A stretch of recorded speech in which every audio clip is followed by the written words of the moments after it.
Olá, você vai ver nesta edição do Câmara Rio Notícias. Vereadores do Rio aprovam em segunda discussão projeto do Executivo que cria o Parque Sustentável da Gávea. Debate público na Câmara do Rio discute a reabertura do Centro Municipal da Pessoa com Deficiência de Irajá, fechado para atendimento presencial há mais de um ano. E a cidade do Rio de Janeiro é finalista em competição mundial de inovação global. Não saia daí, a gente volta já. A gente começa esta edição do Câmara Rio Notícias falando da aprovação em segunda discussão do projeto do Executivo que cria o Parque Sustentável da Gávea. A repórter Simone Braga está no Palácio Pedro Ernesto e tem as informações. Boa noite, Simone. Boa noite, Ingrid. Foi aprovado por unanimidade. O projeto de lei de autoria do Poder Executivo, ele prevê a criação do Parque Sustentável na Gávea para abrir esse espaço como área de lazer para a população. O projeto teve muitas discussões aqui em várias sessões plenárias, que aconteceram e hoje, finalmente, ele foi aprovado em segunda discussão e vai para a sanção do prefeito Eduardo Paes. E durante aqui os trabalhos eu conversei com alguns vereadores, inclusive com o líder do governo, o vereador Átila Nunes. Vamos ver? É um pedido dos moradores da região para que a gente pudesse ajudar a recuperar todo aquele local que se encontra degradado já há algum tempo. Então hoje a gente dá a chance, a oportunidade daquela parte do bairro ser totalmente revitalizada. O projeto foi aprovado, agora nós continuamos com algumas preocupações. A nossa preocupação é, em algum momento, impedir a entrada do público nesse parque, porque na verdade houve aqui um acordo, houve uma mudança dos parâmetros urbanísticos que foi ampliado em troca desse parque. Nós conseguimos dar uma solução que consegue, através de uma parceria público-privado, conseguiu viabilizar um empreendimento com instalações comerciais e residenciais e o principal, um parque sustentável na Gávea que vai ter garantia ao acesso ao público de forma gratuita. Inclusive, fizemos e reafirmamos na lei, no projeto de lei, para que a garantia que o público terá acesso sem qualquer tipo de constrangimento ou custo. Outras votações também aconteceram durante a sessão plenária desta terça-feira. Vamos acompanhar na reportagem que nós fizemos aqui durante o dia. Na sessão plenária desta terça-feira, os vereadores rejeitaram 11 vetos do prefeito Eduardo Paes a projetos de lei já aprovados pelos parlamentares na Câmara. Entre os vetos rejeitados estão os projetos de prioridade de vacinação de gestantes e puérperas contra a Covid-19, de autoria do vereador Dr. Gilberto, em conjunto com mais 18 parlamentares.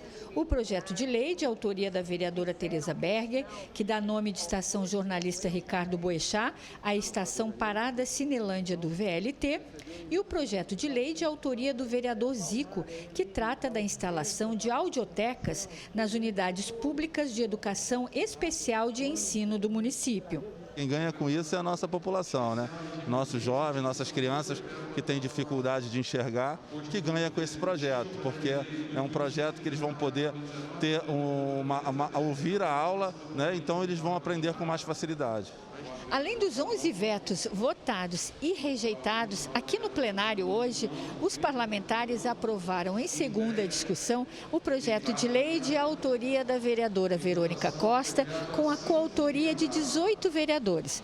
O projeto estabelece a prioridade na vacinação contra a Covid-19 para as lactantes na cidade do Rio de Janeiro.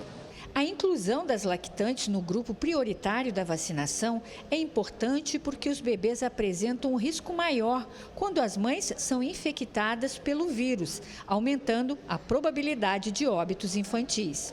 A gente sabe que prioridade na vacinação da Covid para lactantes, a gente não salva só uma vida. É porque já existem estudos que comprovam que quando a mãe ela está amamentando, ela também protege seu filho. Tem uma dimensão socioeconômica importante nessa discussão, porque a maioria das mulheres em vulnerabilidade social da cidade do Rio de Janeiro são chefes de família e, por isso, precisam estar imunizadas, garantindo a sobrevivência não só de seus filhos, mas também de toda uma comunidade familiar. E agora há pouco encerrou a sessão extraordinária aqui, onde os parlamentares estavam discutindo um projeto de lei, também de autoria do Poder Executivo, que trata da previdência complementar dos funcionários que ocupam cargos no Poder Legislativo, no Poder Executivo e também no Tribunal de Contas do município. Ingrid, é com você. Obrigada, Simone. E um debate público realizado na Câmara de Vereadores nesta terça-feira discutiu a reabertura do Centro Municipal da Pessoa com Deficiência de Irajá, fechado para atendimento presencial há 1 ano e 3 meses desde o começo da pandemia. O salário dos funcionários do centro, que chegou a prestar assistência a mais de 300 famílias, está com 6 meses de atraso. Thaisa é mãe de Ana Clara, de 20 anos, que tem deficiência intelectual. Ela conhece bem a realidade de quem depende dos centros de reabilitação da prefeitura para buscar atendimento. Por conta de uma reação vacinal, aos 6 meses de idade, então ela desenvolveu epilepsia de difícil controle e nisso deu um atraso total neuropsicomotor nela. De acordo com dados do censo, existem no país cerca de 12 milhões de pessoas com deficiência, número que representa 7% da população brasileira. Nesta terça-feira, a Câmara Municipal realizou um debate público para tratar da situação do Centro de Reabilitação da Pessoa com Deficiência, localizado no bairro de Irajá. Antes do fechamento, o lugar atendia cerca de 300 famílias. Realmente, como o nome fala, era assim, uma referência para todos os usuários dali, né? Para os funcionários também. Quando eu fui visitar em 2014, eu fiquei encantada, porque o serviço que era oferecido ali era um serviço de qualidade. A gente fez uma reunião de trabalho com a Secretaria da Pessoa com Deficiência, com o Ministério Público, e o que é que encaminhamos? Primeiro, a Secretaria vai chamar os servidores para conversar. Os servidores querem trabalhar, mesmo com o salário atrasado. E nós vamos montar uma força-tarefa, vão envolver outros setores do governo, outras áreas do governo, para agilizar a burocracia, os processos, os documentos, para pagar imediatamente esses servidores. A gente tem buscado essa regularização de pagamento e não existe nenhuma dificuldade de pagamento em relação à prefeitura. Ou seja, nós estamos em um processo grande aí de regularização de informações do passado, da gestão anterior, um trabalho assim, público, efetivamente, poder organizar todas as documentações, porque a gente não tem como fazer pagamentos sem documentos. O centro de referência já fechou algumas vezes por conta de pagamento. Enquanto isso, nossos filhos estão regredindo, né? Tudo que ganhou, se você não é estimulado, você perde. A gente gostaria que voltasse a ser o que era antes, ou até melhor, talvez, menos não dá mais para ficar. Para marcar o Dia Mundial contra o Trabalho Infantil, celebrado no último dia 12, a Prefeitura promoveu nesta terça-feira um conjunto de ações na SEASA, em Irajá. Equipes da Secretaria de Assistência Social fizeram abordagens e conversaram com comerciantes para conscientizar as famílias sobre a luta para erradicar a exploração de crianças e adolescentes. Uma luta difícil de vencer. Só nesta terça-feira, na região da SEASA, foram encontradas 20 crianças e adolescentes trabalhando como catadores e vendedores ambulantes de alimentos. O último relatório que a gente tem, que foi em 2020, esse trabalho teve que ser interrompido por conta da pandemia, ele relata para a gente que muitos responsáveis vêm até a SEASA, explorar a SEASA de forma que não pode deixar os seus filhos em casa, uma vez que estes não conseguem ser atendidos pelas creches e pelas escolas. Dados do Ministério Público do Trabalho mostram que, em 5 anos, o número de denúncias de mão de obra infantil caiu cerca de 60%. Em 2015, foram mais de 5 mil casos e em 2020, cerca de 1.800. Mas apesar da redução, não dá para comemorar.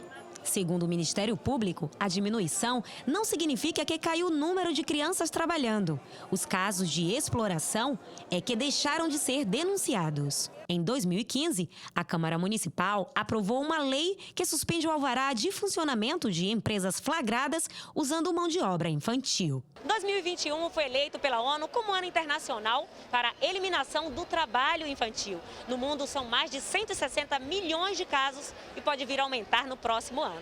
E para marcar a data de combate ao trabalho infantil, celebrado aí no último dia 12, a Prefeitura fez esse evento aqui na SEASA com a participação de diversos órgãos. Esse é o ano da erradicação do trabalho infantil, por decisão da OIT, da Organização Internacional do Trabalho.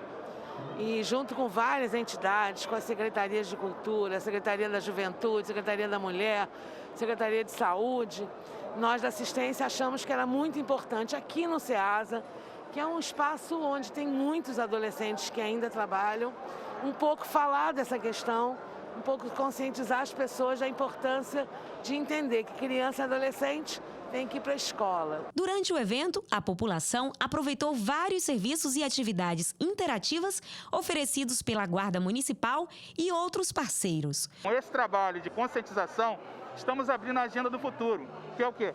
A erradicação do trabalho infantil. Uma sociedade muito violenta, o trabalho infantil ele está naturalizado na nossa sociedade e fazer com que esse processo e esses paradigmas mudem é também uma tarefa dos órgãos de controle social e o CMDCA é, na área da criança e do adolescente, esse lugar. Os participantes também receberam orientações sobre vários temas, como violação de direitos, inclusão social e educação, sempre seguindo os protocolos de segurança da Covid-19. A Prefeitura do Rio divulgou um balanço das 2 primeiras semanas de operação do programa BRT Seguro. 12 prisões foram realizadas. O programa BRT Seguro foi lançado no início deste mês para reforçar o patrulhamento nas estações. Em pouco tempo, a presença de guardas municipais e policiais militares já apresentou resultados que estão sendo comemorados pela Prefeitura. Foram 12 prisões em flagrante por furto, receptação e dano ao patrimônio público. Houve também uma redução na evasão de passagens. Em comparação com a primeira semana de maio, os calotes apresentaram uma queda de 26%. O mais importante do projeto BRT Seguro, além da proteção do cidadão e do patrimônio público, é criar a sensação de segurança e a necessidade de cumprimento da regra nas estações do BRT. É fazer com que a sensação de abandono e de insegurança caia por terra e para que a gente tenha um BRT seguro, em que o cidadão tenha dignidade, tranquilidade para se locomover.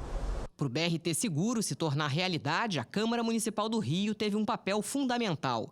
A criação do novo patrulhamento foi um pedido do presidente da Casa, Carlos Caiado, e do vereador Átila Nunes, da Comissão de Transportes. Eles apresentaram uma emenda ao projeto de lei do Executivo e a Prefeitura acabou incluindo a sugestão do BRT Seguro na lei que autorizou o município a investir recursos no sistema. 14 leis aprovadas na Câmara do Rio foram sancionadas pelo prefeito Eduardo Paes e publicadas no Diário Oficial desta terça-feira. Entre elas está a proposta que proíbe o reboque de carros estacionados em locais permitidos sem o talão de pagamento. Autor dessa lei e de outras 2 que foram sancionadas, o vereador Rafael Aloysio Freitas comemorou nas redes sociais. Foi sancionada a minha lei, que proíbe os reboques dos carros que estão estacionados nos rotativos e que não apresentam os talões de pagamento.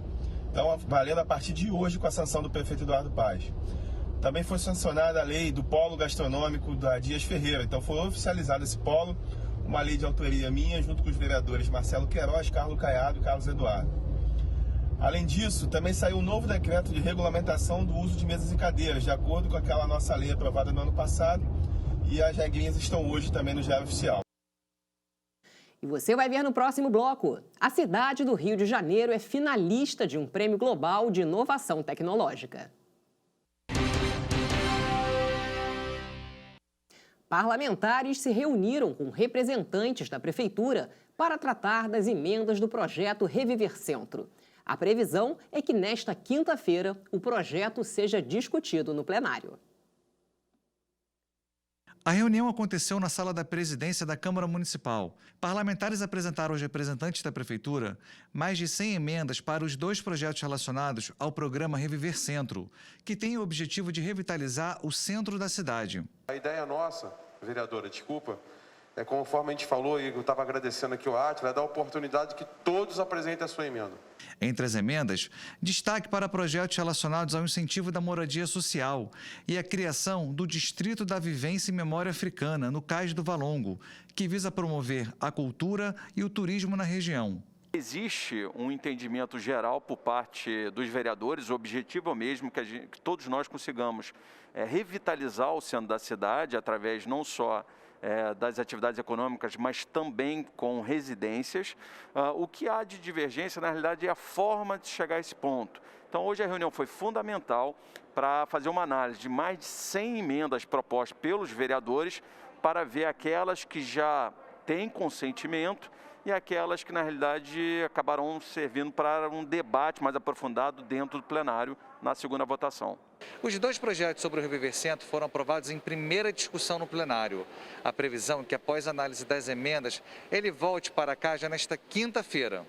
O programa Reviver Centro está dividido em 2 projetos. Um deles estabelece diretrizes para a conversão de prédios comerciais em residenciais ou mistos. O segundo está relacionado à concessão de benefícios fiscais para a construção de prédios residenciais na região. Temos mais de uma centena de emendas. Eu acho que isso mostra a relevância do projeto de lei Reviver Centro. Significa também que os vereadores estão muito a par do que o Executivo está propondo. Significa também que o Executivo teve aqui nessa casa, sempre que solicitado, exaustivamente, apresentando estudos e dados e o detalhamento da proposta. Temos agora um dever de casa de hoje para amanhã, de entrar no detalhe, ver pontos de concordância e ver também pontos onde o Executivo entende que a emenda, porventura, possa tirar o foco da proposta. E terminou há pouco na Câmara do Rio uma solenidade de entrega da medalha Pedro Ernesto, a maior condecoração do Legislativo Carioca. A iniciativa da homenagem é dos vereadores Carlos Caiado, presidente da Casa, e Marcelo Ará. A repórter Simone Braga tem as informações. Simone, quem é o homenageado? Conta pra gente. Exatamente, Ingrid. A solenidade, como você falou, aconteceu no início da noite de hoje, aqui na sala da presidência da Câmara. A solenidade de entrega da medalha foi ao médico, cirurgião e primeiro-tenente médico da reserva não remunerada da Força Aérea Brasileira, Dr. José Alfredo Cavalcante Padilha. A iniciativa é do presidente da Câmara, o vereador Carlos Caiado, e do vereador Marcelo Ará. O médico cirurgião ocupou diversos cargos importantes na sua trajetória profissional, entre eles o cargo de chefe da equipe da emergência do Hospital Municipal Souza Guiar. Ele também foi médico do Serviço de Terapia Intensiva do Hospital Central da Aeronáutica e desde 2020 até hoje o Dr. José Alfredo Cavalcante é coordenador médico de eventos da Prefeitura do Rio de Janeiro. E agora nós vamos acompanhar as entrevistas. E acho importante deixar um abraço muito especial aqui, Marcelo Ará, que eu conheço há muito tempo, a gente já teve vários combates, literalmente, e que foi a pessoa, junto com o vereador Caiado, excelentíssimo vereador Caiado, quem for os responsáveis por essa honraria que aqui está no peito, que eu não vou esquecer.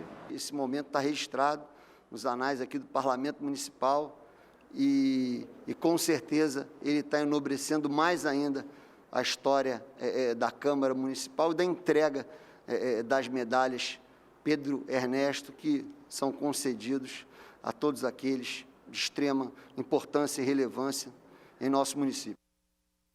O Hospital Municipal Lourenço Jorge, na Barra da Tijuca, realiza amanhã uma ação para doação de sangue. As coletas vão acontecer das 10 da manhã às 3 da tarde. O evento é em homenagem ao Dia Mundial do Doador de Sangue, celebrado ontem. O ato de doar sangue é super importante. A gente lembra que cada doação pode salvar até 4 vidas. Hoje, 15 de junho, é o Dia Mundial de Conscientização da Violência contra a Pessoa Idosa. A data tem como objetivo alertar para os cuidados com os mais velhos e chamar a atenção para casos de violência que muitas vezes são subnotificados. A data foi criada pela ONU em 2006. Com a pandemia, nos últimos 2 anos, houve um aumento do número de casos de violência contra o idoso. Nós somos muito violentados. Não só em... Eu acho que muita coisa melhorou no transporte. Nós temos muito direito, mas a parte humana, os idosos ainda é um pouco a ser rejeitado. De acordo com o Disque 100, só no primeiro semestre deste ano, mais de 33 mil casos de violações de direitos humanos foram registrados contra os idosos em todo o país. Dados do Instituto de Segurança Pública do Rio mostram que cerca de 3.500 por ano são vítimas de lesão corporal no estado e aproximadamente 60% são praticadas dentro de casa. O secretário municipal de Envelhecimento Saudável e Qualidade de Vida ressaltou a importância da denúncia. Você que conhece algum idoso, que sabe de algum idoso que esteja sofrendo qualquer tipo de violência, seja física, seja financeira, seja psicológica, denuncie para o 1746 para impedir essa violência. A cada ano, os trabalhos de conscientização são intensificados. Essas imagens são desta terça-feira na Tijuca. A Secretaria Municipal de Envelhecimento Saudável e Qualidade de Vida e a Secretaria Municipal de Transportes realizaram uma ação conjunta para promover a garantia dos direitos da pessoa idosa no transporte público municipal. É uma rotina já na Secretaria Municipal de Transporte, a fiscalização da qualidade do serviço prestado para a pessoa idosa, no que toca ao transporte público. Essa parceria com a Secretaria Municipal de Envelhecimento Saudável e Qualidade de Vida visa coroar esse trabalho multidisciplinar, garantindo assim que ambas secretarias tenham uma ampliação nos seus efeitos. Um tipo de crime mais comum do que a gente imagina. Quando falamos em violência, não é só a física. Pode ser psicológica, exploração financeira, entre tantas outras que a pessoa idosa está sujeita. Precisamos estar atentos aos sinais de quem passa por esse tipo de situação. O idoso fica retirado, com sinais de depressão, se afasta de tudo, modificações do humor, isso em todo tipo de violência, quer seja ela psicológica, quer seja ela física. E lembrar que o idoso, ele tem hematomas com muita facilidade.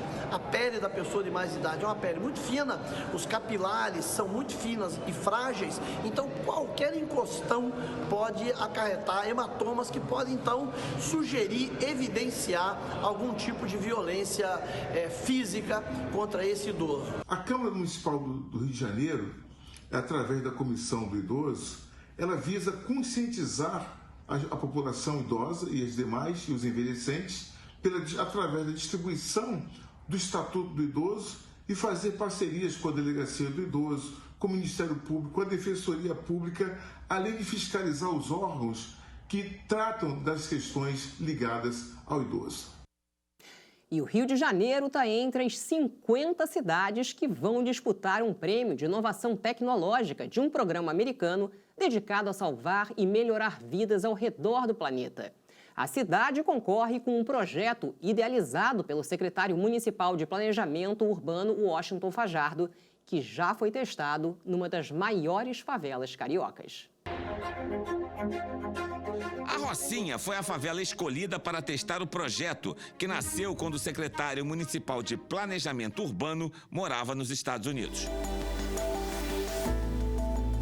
A ideia é utilizar recursos tecnológicos novos, adotando capacidade computacional, especialmente a partir de inteligência artificial, e construir um big data sobre a favela.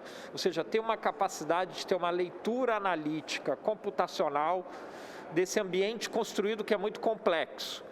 Então, nós ainda não entendemos a qualidade ambiental desse espaço. Nós não sabemos com precisão onde tem pior ou melhor insolação, onde tem pior ou melhor ventilação. E muitas vezes isso faz com que a gestão urbana tome decisões ruins ou decisões até viciadas. Batizado de Favelas 4D, Laboratório Urbano, o projeto usou inteligência artificial para mapear um trecho da Rocinha. O escaneamento a laser permite medir a distância entre diferentes objetos. No trabalho feito até agora, foi possível registrar construções, ruas, vielas e a topografia de uma parte da favela, criando um conjunto de dados de ocupação do espaço, o que é um avanço em relação ao mapeamento urbano convencional feito com imagens aéreas. Nós fizemos um protótipo e depois do protótipo os exercícios computacionais. E aí vimos que funciona, e aí fizemos um relatório disso, né? E esse relatório foi publicado. Então, a partir daí, nós contamos ao mundo, de uma certa maneira, tornamos público que aquela ideia, ela funciona. O projeto já está entre os 50 finalistas do Global Mayors Challenge, o desafio global dos prefeitos, um prêmio criado pela instituição americana Bloomberg Philanthropies. A competição, que estimula a inovação, vai destacar as 15 cidades do planeta que tiveram as melhores ideias durante a pandemia do novo coronavírus. Cada uma delas vai receber $1 milhão, além de suporte para desenvolverem as suas ideias. Já foi uma grande vitória entre 631 cidades, nós somos uma das 50. Eu acredito que chegaremos às 15 finalistas. Se não chegarmos, mesmo assim, de agora até outubro, nós vamos receber um treinamento de especialistas do mundo, nós vamos ter acesso a mais recursos, de modo que esse projeto possa ficar cada vez mais robusto. Nós queremos que esse processo do escaneamento seja um processo feito e controlado pelos moradores, de modo que esses dados eles sejam comunitários, mas também da prefeitura. Isso é muito importante. E o Câmara Rio Notícias de hoje fica por aqui. Acompanhe nossa programação em câmara.rio e também nas redes sociais. A seguir, você assiste ao programa Câmara Rio Debate. Obrigada pela companhia. Amanhã a gente se vê.